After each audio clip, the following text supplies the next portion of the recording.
it's Sarah here from Sew Sarah Style. Welcome back to my channel. I hope you're all well. I am so excited today to be bringing you my vlog because it is the month of Sew Frugal. It's run by the fabulous Ruan of the Yorkshire Sew Girl and Sam of Frugalissima. And I know you all know, but I'm going to tell you anyway. The idea is to grab some of your fabric from your stash and a free pattern and make a garment, which you share on Instagram on the 31st of March using the hashtag SewFrugal24. Don't forget to copy Sam and Ruan in on your entry as well, so that they can put you in for a chance of winning one of the huge amount of amazing prizes that they gather together each year. It's such a lot of hard work for them both, but we're all so glad that that they have decided to do it again this year. It's such a lovely challenge. I've taken part in it every year, but this year I've decided to go a bit designer and a bit glam. So I'm talking about free sewing patterns which have a sort of a designer edge, specifically those which are a little bit drapey or bias cut. They tend to turn up on the catwalk every year, and I love a bit of draping and a bias cut. So one of my inspirations actually is Madeleine Vionnet. I've got this book here, and she's basically introduced the world to the bias cut, sort of out of the corsets and into more sort of free-flowing garments. But the bias cut is just such a beautiful shape. She was very interested in sort of Greek style draping. There she is. She used to drape everything on a little mannequin here, and so everything's very sort of like, as I say, lots of cowl necks, lots of bias cut dresses. She just, look at that 1930s glamour. It's absolutely gorgeous. So she, as I say, I just love her style, and she has inspired so many designers over the years. This dress behind me is it's a little bit Greek looking, isn't it?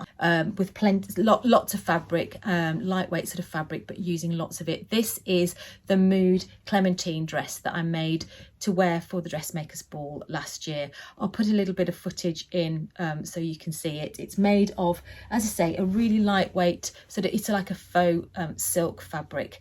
And the only changes that I made were to put a huge train on the back, and I lengthened the sleeve.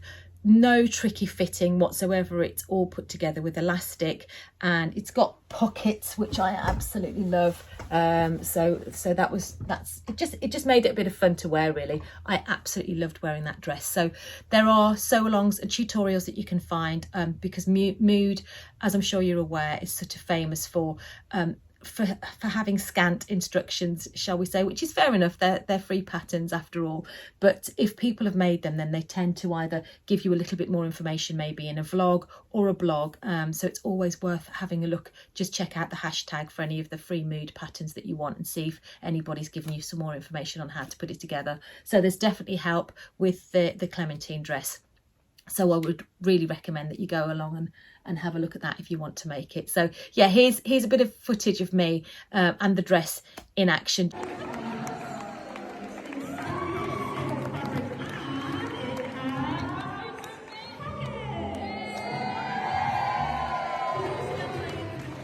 So the other top, this top that I'm wearing, is actually not a free pattern. This is by Capsule Patterns. It's called the CPLou top, and again, it's just an asymmetrical, strange shaped pattern piece.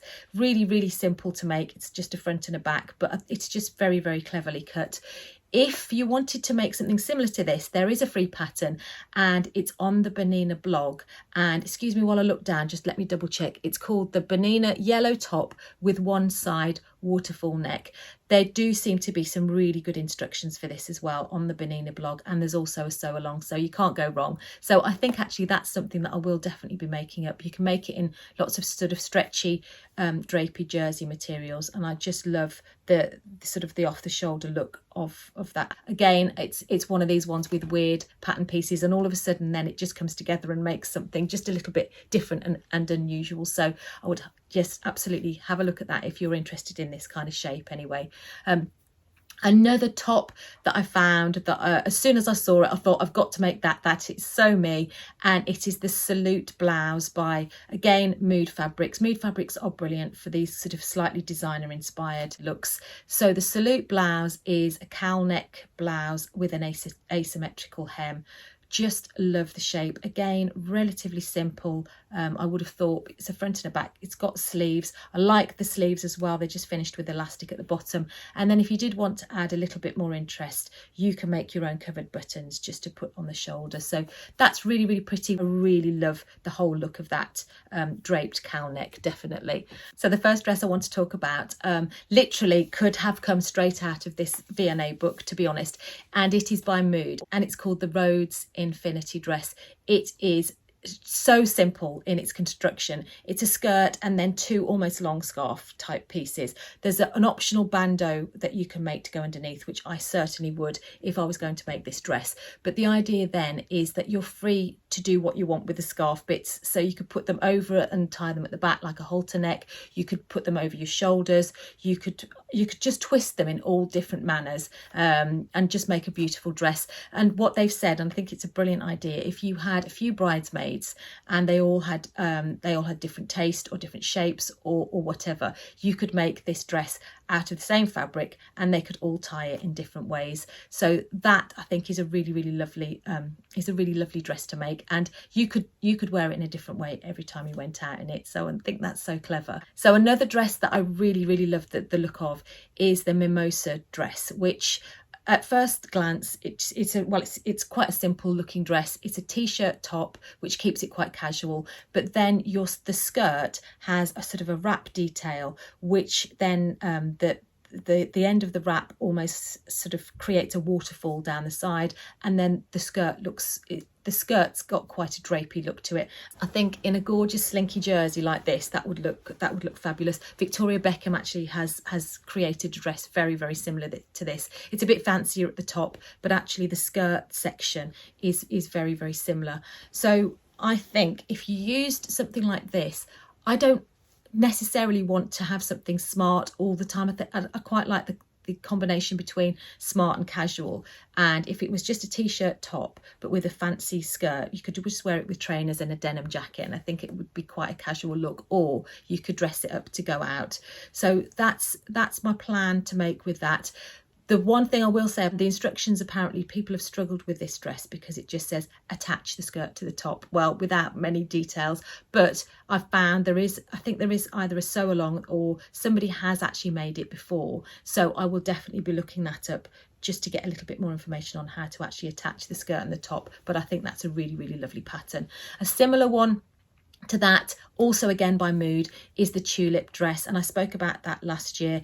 That has a slightly asymmetric top with a tie on the shoulder, really simple top, and then the draped sort of tulip shape skirt, which I think looks really pretty. My only slight concern with that might be that the skirt might be sort of flap open a little bit, because the slit does look a little bit high. I think I'll probably be safer with the Mimosa Dress, to be honest. So that's another couple. If we go across to Tiana's closet, because one of my vlogs on free sewing patterns wouldn't be the same without mentioning Tiana's closet. I think her patterns are amazing. This is the Rosella asymmetrical hem dress, and I think it's absolutely gorgeous. It looks like some of it, I think, might be cut on the bias, either the top or the dress. It certainly gives that beautiful draping shape. Love the asymmetric sort of handkerchief type hem as well. I think this would just be a beautiful, glamorous summer dress made in a nice silky fabric. So you can't go wrong with a Tiana's closet pattern, I find. I just love her style. So those are the dresses that I wanted to talk about. And then I'm going to move on to the dress that I think I'm actually going to end up making. Having talked about the dresses from the 1930s, my inspiration comes from the simple 90s bias cut slip dress. I had one myself when I was in my early 20s. It was mid 90s, and I had the most fabulous floor length bias cut heavy crepe black bias cut slip dress. and I wore and wore and wore it. I used to wear it with a little white t-shirt underneath, my chunky loafers. Sometimes I'd wear a bright little cardigan around my waist, but oh my goodness, I absolutely adored that dress. It was made in a really, really heavy crepe. It was just such a beautiful cut and fit. I literally wore it until it fell apart. I can't even remember what happened to it, but it was my favourite dress. So I can't believe it's taken me all this time, but I'm hoping to be able to recreate that with the Hana bias cut dress, again from Mood Patterns. It's a really simple v-neck bias cut dress. I've got a feeling mine might have been a round neck. It certainly wasn't a cowl neck anyway, it was just a more fitted one. So I'm going to use this pattern and it was a black dress originally, but as you know, I don't wear black anymore. So I think I'm going to make it in my version of black, which is a khaki green. Sorry, more green again. But I know I'll get a lot of wear out of it. This is a crepe. I think it's an ex Zara crepe that I bought from the fabric room last year. I think for an everyday throw on, which my black one was, I'm thinking of maybe making it in this green. The other fabric that I would love to make it from, if I'm really happy with the pattern and it turns out, well, it's fallen on the floor, is this gorgeous summery seashell fabric, and I think that will be really, really nice with with a bias cut dress. Again, it's a relatively heavy crepe, so it should work out well. And so there's that one, and there's this one which comes up all the time, but again, wouldn't this be a fabulous bias cut dress?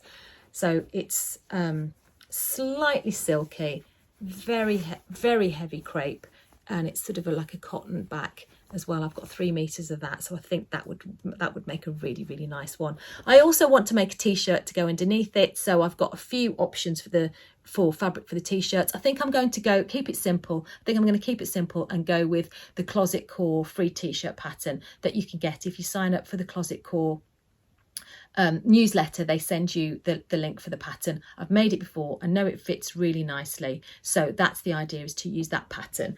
And I've got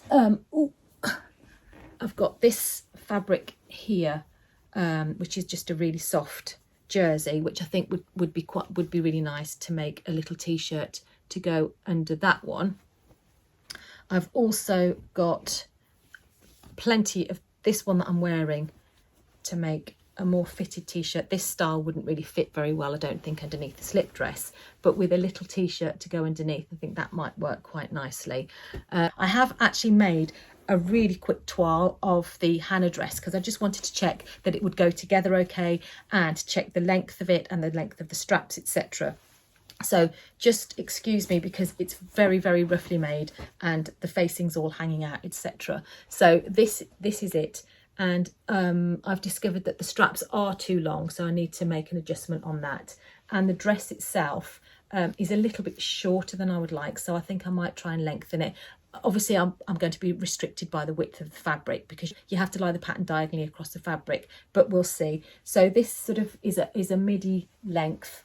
I've used a small zigzag for the sides because I was really worried about wibbly wobbly seams, but look at those, they seem to have worked really quite nicely. I haven't pressed them, but those seams have worked really well. That was just, you know, the small stretch stitch on your machine, I just used that for it.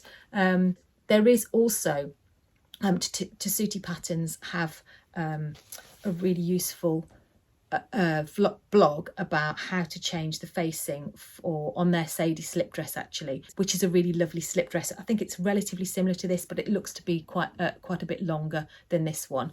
And they have a tutorial on how to change the facing for sort of a bias tape finish. So I might have a go at finishing off with bias binding, actually.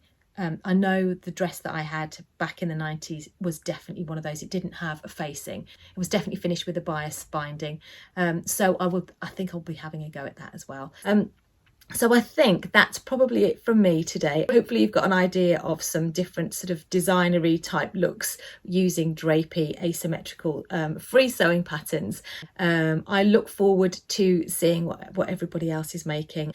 Anyway, right, in the meantime, look out for my vlog, which will have the results of all of today's waffle. Hopefully I will have some actual garments to show you, and I will catch up with you then. Take care. Bye.